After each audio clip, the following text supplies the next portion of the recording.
Hello दोस्तों, आपका अपने यूट्यूब चैनल रड़िया क्लासेस में स्वागत है। आज हम लोग एनसीईआरटी क्लास 6 ज्योग्राफी में चैप्टर 3 के बारे में डिस्कस करेंगे और इससे संबंधित जो भी क्वेश्चन पूछा जाता है उसको देखेंगे।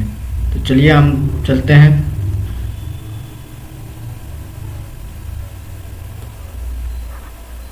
पहला वर्ड है आपका इसमें घूर्णन। इसका एक सिंपल सा डेफिनेशन होता है। वो डेफिनेशन है पृथ्वी का अपनी अक्ष पर घूमना।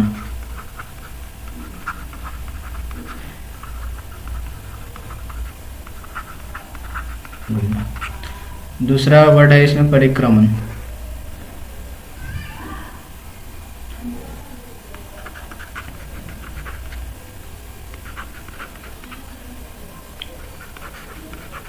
सूर्य के चारों ओर पृथ्वी की गति कहते हैं परिक्रमण। घूर्णन परिक्रमण हो गया। अब नेक्स्ट चलते हैं और देखते हैं क्वेश्चन। यहाँ पे बहुत बार पूछा है, पृथ्वी अपनी कक्षीय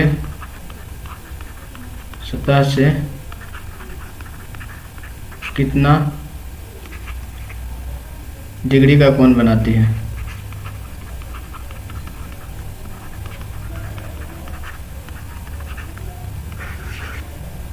आंसर हो गया 66.5 डिग्री का कोण बनाती है।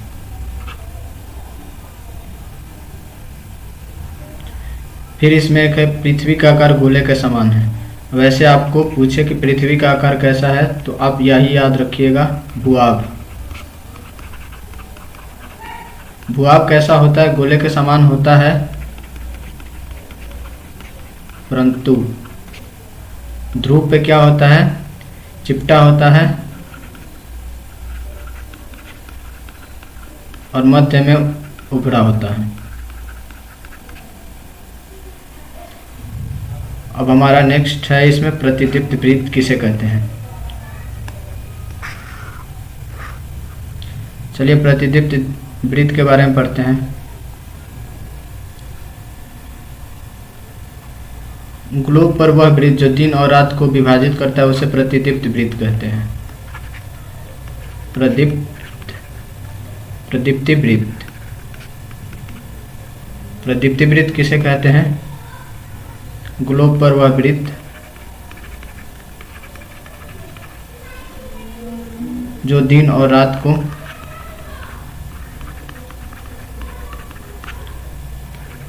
को विभाजित करता है उसे प्रदीप्ति वृत्त कहते हैं।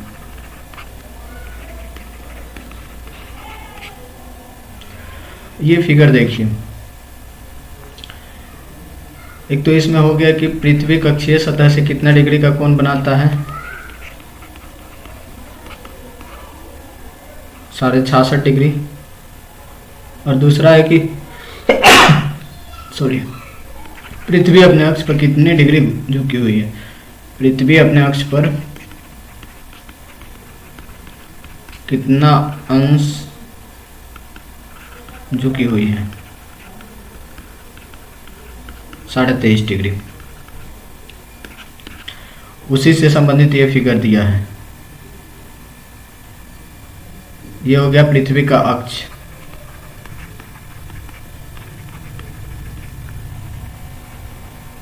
ये हो गया पृथ्वी का कक्षीय समतल कितना डिग्री का कोण बना रही है। ये है आपका 66.5 डिग्री का। कितना झुकी हुई है? तो ये है 23.5 डिग्री।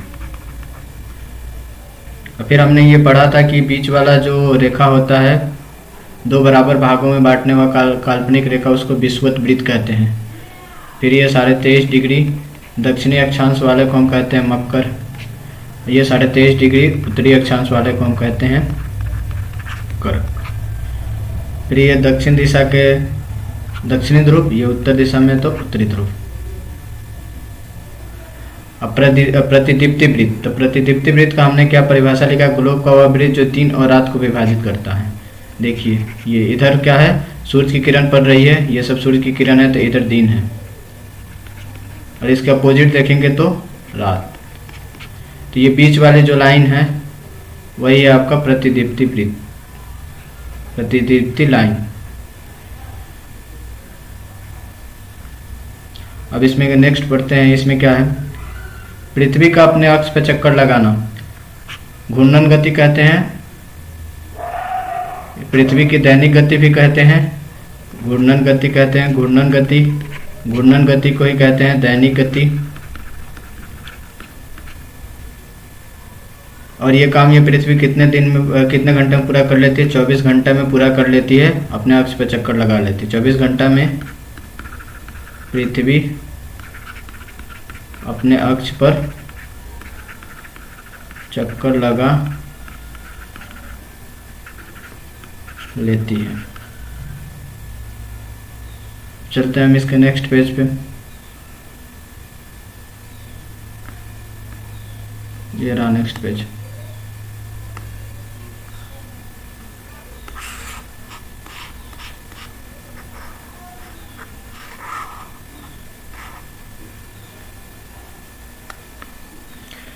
जैसे ये क्वेश्चन यहाँ से पूछा भी है, अगर पृथ्वी घूर्णन नहीं करे तो क्या होगा।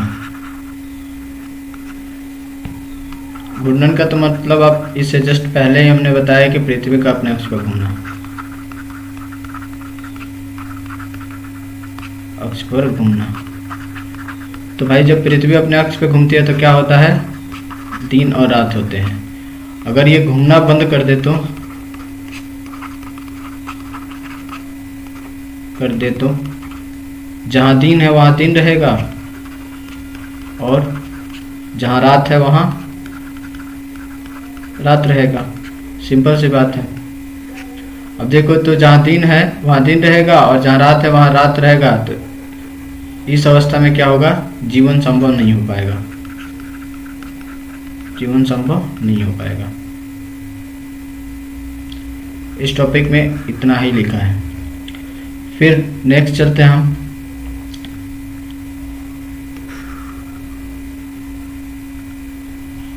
पृथ्वी की दूसरी गति जो सूर्य के चारों ओर कक्ष में घूमती है उसे परिक्रमण कहते हैं। परिक्रमण शॉर्ट में याद रखा जाता है। परिक्रमण मतलब पृथ्वी के द्वारा सूर्य के चारों तरफ चक्कर लगाना हो गया। वो जैसे 24 घंटा में पूरा होता था, ये कितने दिन में पूरा होता है, 365 1/4।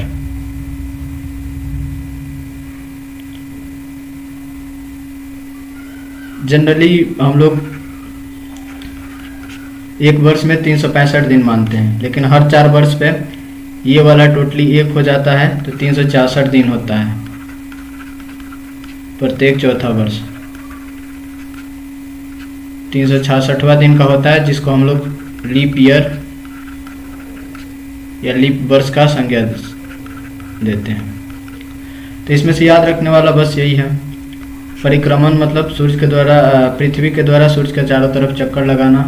कितने दिन में पूरा करता है, 365 1/4।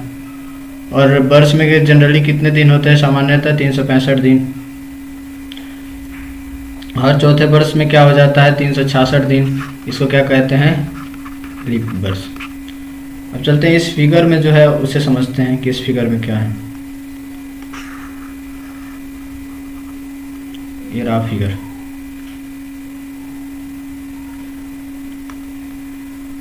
ये है सूर्य। सूर्य का क्या मतलब होता है, सूर्य का मतलब काम होता है उजाला करना। इसकी किरणें जहाँ जहाँ जाएगी वहाँ वहाँ उजाला होगा। तो चलिए सबसे पहले ये देख लेते हैं, ये क्या है, ये हमारी पृथ्वी है। ऊपर वाला उत्तरी गोलार्ध है, नीचे वाला दक्षिणी गोलार्ध है। ये सारी हमारी क्या है, पृथ्वी है। पृथ्वी सूर्य के चारों तरफ चक्कर लगा रही है। पृथ्वी पृथ्वी पृथ्वी पृथ्वी। ये क्या कर रही है? सूर्य के चारों तरफ चक्कर लगा रही है ये। तो पृथ्वी के द्वारा सूर्य के चारों तरफ चक्कर लगाने से क्या कौन सी घटना होती है? परिक्रमण। और परिक्रमण से कौन सा काम होता है? ऋतु परिवर्तन होता है परिक्रमण से। जैसे घूर्णन से दिन और रात होता है, उसी तरह परिक्रमण से, परिक्रमण या परिभ्रमण, इससे होता है ऋतु परिवर्तन।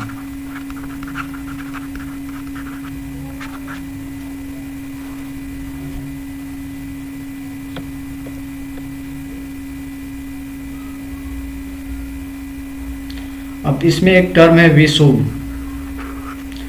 एक टर्म है दक्षिणी अयनांत, एक टर्म है विषुव, फिर है एक उत्तर अयनात।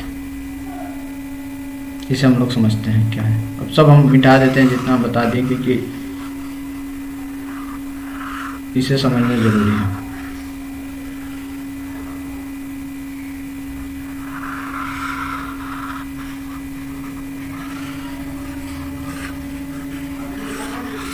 अब विषुव और अयनात में कंफ्यूजन रहता है डेट को लेकर, तो डेट भी यहाँ याद रखेंगे। विषुव को इंग्लिश में कहते हैं इक्विनोक्स। इक्विनोक्स मतलब मान लो दिन और रात बराबर। विषुव का मतलब होता है दिन और रात बराबर। वर्ष में ये घटना कितनी बार होती है? 2 बार होती है, एक 21 मार्च को और एक 23 सितंबर को। कब कब होती है? कि 21 मार्च को और एक 23 सितंबर को होती है। 21 और 23, 21 वाला मार्च, 23 सितंबर को मतलब इस दिन क्या होता है? 21 मार्च और 23 सितंबर को विषुव होता है। मतलब इस दिन पृथ्वी पे जो होता है दिन और रात बराबर होता है। दक्षिण अयनात, उत्तर अयनात और दक्षिण अयनात के बारे में आप समझते हैं। इसको यहाँ से हटा देते हैं। अब ये देखिए, अयनात को सोलिस्टिक कहते हैं। अयनात जो होता है सोलिस्टिक होता है। अब ये होता है उत्तर अयनात, दक्षिण अयनात। जिस दिन उत्तर अयनात होता है, उत्तर अयनात होता है 21 जून को और दक्षिण अयनात होता है 22 दिसंबर को। उत्तर अयनात के दिन बड़ा होता है और दक्षिण अयनात में रात बड़ी होती है। तो यहाँ 21 जून के दिन सबसे बड़ा दिन होता है पृथ्वी पे, 21 जून को। उसी तरह 22 दिसंबर को रात बड़ी होती है, मतलब पृथ्वी पर सबसे बड़ी रात पूरे वर्ष में, सबसे बड़ी रात। बस इसमें इतना ही याद रखना, 21, 22 और ये 23। 21 और 23 विषुव और 21 और 22 अयनात। स्टार्ट हमेशा 21 से करेंगे, 22 लिख देंगे और 23 लिख देंगे। 21 और 23 विषुव और 21 और 22, 21 ये उत्तर अयनात, 22 ये हो जाएगा आपका दक्षिण अयनात। और परिक्रमण से क्या होता है? ऋतु परिवर्तन होता है। चलो अब नेक्स्ट टॉपिक पे चलते हैं। बस इसमें ज़्यादा कुछ नहीं याद रखना है। इसमें ये याद रखना है, पृथ्वी दीर्घवृत्ताकार पथ पर सूर्य के चारों ओर चक्कर लगाती है।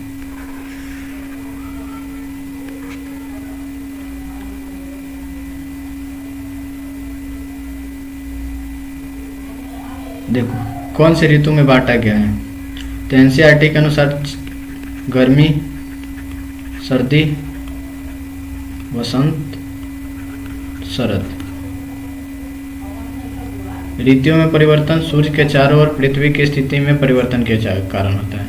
मतलब सूर्य के चारों ओर पृथ्वी की स्थिति मतलब परिक्रमण, परिक्रमण के कारण ऋतु परिवर्तन। इस एनसीईआरटी के अनुसार है कितने ऋतु होते हैं सामान्यतः? 4, गर्मी, सर्दी, बसंत और शरद। चलते हैं नेक्स्ट पेज पे। ये रहा नेक्स्ट पेज।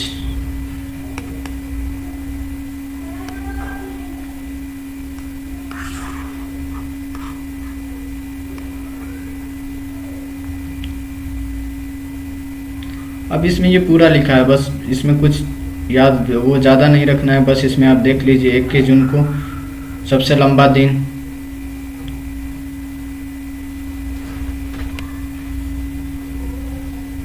इस अवस्था को उत्तरी अयनात कहते हैं। जब दिन सबसे लंबा होगा तो रात लंबी होगी ही नहीं।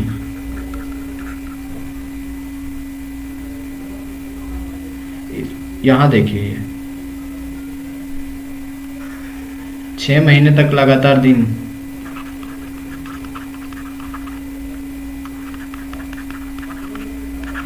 ये काम ध्रुव पे होता है। ध्रुव कितने हमारे? 2 हैं ध्रुव, एक है उत्तरी ध्रुव और एक है दक्षिणी ध्रुव। और उसके बाद से आप जानते हैं कि जो विषुवत रेखा होती है, विषुवत रेखा पर सूर्य की किरणें सीधी पड़ती है, धीरे धीरे तिरछी पड़ने लग जाती है, धीरे धीरे तिरछी। और यहाँ पे क्या होती है? कर्क रेखा पे सीधी पड़ती है, इसके परिणाम स्वरूप ऊष्मा अधिक प्राप्त होती है। ध्रुवों के पास कम ऊष्मा प्राप्त होती है क्योंकि सूर्य की किरणें वहाँ तिरछी पड़ती है। सारा कंसेप्ट सूर्य की किरणें का ही है। ध्रुव सूर्य की तरफ झुका होता है, इसलिए उत्तरी ध्रुव पे 6 महीने का लगातार दिन रहता है, उसी तरह दक्षिण ध्रुव पे 6 महीने का। माने कि सूर्य की किरणों का तिरछे पड़ना, तिरछापन के कारण उत्तरी ध्रुव और दक्षिण ध्रुव पर 6 महीने का लगातार दिन और रात होते हैं। उत्तरी अयनात तो हमने पहले ही डिस्कस कर लिया है। अब देखिए 22 दिसंबर की बात है, तो 22 दिसंबर को क्या होता है?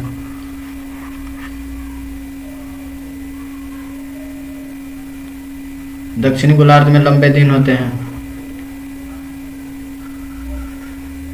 और छोटी रात वाली ग्रीष्म ऋतु होती है। आप इसको पढ़िए। फिर विषुव के बारे में भी हमने डिस्कस कर लिया है।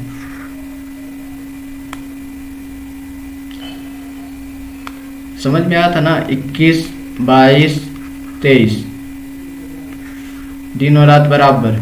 उत्तरी गोलार्ध में दिन बड़ा, दक्षिणी गोलार्ध में दिन बड़ा। 21 और 23 मार्च को सूर्य की किरणें विषुवत रेखा पर सीधी पड़ती हैं, दिन और रात बराबर, इसलिए इसे विषुव कहा जाता है। अब देखिए इसमें है एक वसंत विषुव और एक और चीज में जोड़ दिया है शरद विषुव। विषुव का मतलब तो बराबर होता है, तो जो 21 मार्च वाला है ये बसंत में दिन और रात बराबर होता है, तो इसको बसंत विषुव का संज्ञा दे दिया है। और जो है 23 सितंबर ये शरद का ऋतु का दिन हो जाता है, इसलिए शरद विषुव का नाम दे दिया है। तो MCQ के हिसाब से 21, 22 और 23 हमें 3 चीजें याद रखनी है। 21 और 23 विषुव, 22 21 है उत्तरी अयनात, उत्तरी गोलार्ध में दिन बड़ा, और दक्षिणी अयनात, दक्षिणी गोलार्ध में दिन बड़ा।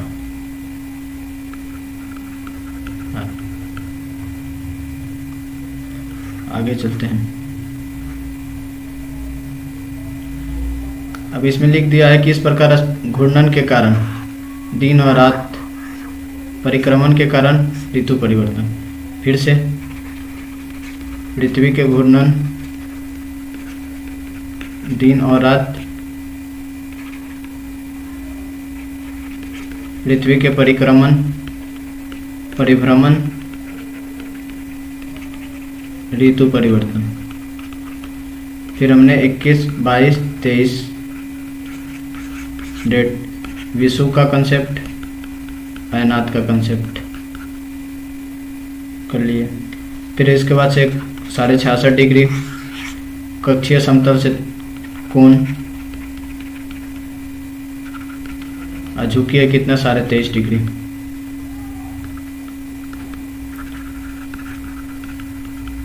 अपने अक्ष पे घूमना। इतने सारे ये VVI जो है MCQ हैं जो पूछे जाते हैं एग्जाम में जनरली। अब चलते हैं नेक्स्ट पेज पे। इसके बाद ये चैप्टर खत्म हो गया। क्वेश्चन देख लेते हैं इसका। फिर चलिए ये रहा क्वेश्चन आपके सामने। पृथ्वी के अक्ष पर झुकाव का कोण, पृथ्वी के अक्ष पर झुकाव का कोण कितना डिग्री झुकी हुई है अभी हमने चर्चा कर लिया। घूर्णन और परिक्रमण भी चर्चा कर लिया। लीप वर्ष प्रत्येक 4 वर्ष पे होता है। उत्तर और दक्षिण अयनात को समझाइए। उत्तरी गोलार्ध में बड़ा दिन, दक्षिणी गोलार्ध में बड़ा दिन। फिर उधर बुक से पढ़ के लिख देना है कि जब दक्षिणी अयनात में आता है तो सूर्य की किरणें इधर पड़ती है, इसलिए दक्षिणी गोलार्ध में दिन बड़ा होता है। फिर विषुव दिन और रात बराबर 21 और 23, 21 मार्च और 23 मार्च के कंसेप्ट, मतलब ऐसे ही करके इसमें सारे क्वेश्चन हल हो जाएंगे। फिर इसमें देखिए क्या है, पहला क्वेश्चन है सूर्य के चारों ओर गति, डिस्कस हो गया। सूर्य की किरणें विषुवत वृत्त पे कब, सीधी किरणें विषुवत वृत्त पर किस दिन पड़ती है, तो 2 दिन पड़ती है, मार्च में और सितंबर में, तभी दिन और रात बराबर होते हैं, विश्व का कंसेप्ट। गर्मी में क्रिसमस कहाँ मनाया जाता है, बस बिल्कुल आप देख लीजिए, ऑस्ट्रेलिया होगा आंसर इसका। ऋतुओं का परिक्रमण किस कारण से होता है, तो ऋतुओं में परिक्रमण ये भी हमने बता दिया। ऋतुओं में जो परिवर्तन होता है परिक्रमण के कारण होता है। अब नेक्स्ट चलते हैं, लीप वर्ष में दिन की संख्या सबको पता है, दिन और रात सारा है। 21 जून को सूर्य की किरणें सीधी पड़ती है, जून में कहाँ सीधी पड़ती है, कर्क रेखा पर। मतलब इस तरह से आप एक बार या तो बुक से पढ़ लीजिए, नहीं तो पीडीएफ से पढ़ लीजिए, नहीं तो यहाँ से वीडियो रोक करके आराम से आप पढ़ सकते हैं, नोट्स भी बना सकते हैं, तो भी ये कंप्लीट हो जाएगा। सारे क्वेश्चन आसान है, क्वेश्चन अपने आप से करिए और लिखिए। चलिए, मेरे साथ बने रहने के लिए धन्यवाद। सब्सक्राइब, लाइक और शेयर करना ना भूलें अपने यूट्यूब चैनल को, अररिया क्लासेस जो अपना यूट्यूब चैनल है उसे प्लीज़ सब्सक्राइब कीजिए। चलिए, आज की क्लास में इतना ही, अब मिलते हैं नेक्स्ट क्लास में।